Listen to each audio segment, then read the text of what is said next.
আপনার জীবনে কি আমাকে একটু জায়গা দেওয়া যাবে এখন?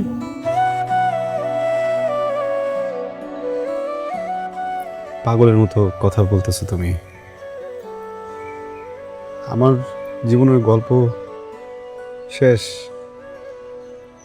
তোমার জীবনের গল্প তো এখনো শুরুই হয় নাই। কেন জোর করে এই কষ্টের জীবনে আসবা, এই বিচ্ছেদের জীবনে আসবা বলো? আপনি আমার যে কারণে রেখে চলে আসলেন,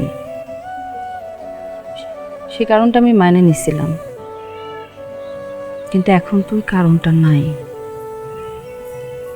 আপনি যদি এখন অকারণে আমাকে ফেরত দেন, তাহলে আমি মনে করব যে আমার আপনি কোনো দিনই পছন্দ করেন নাই।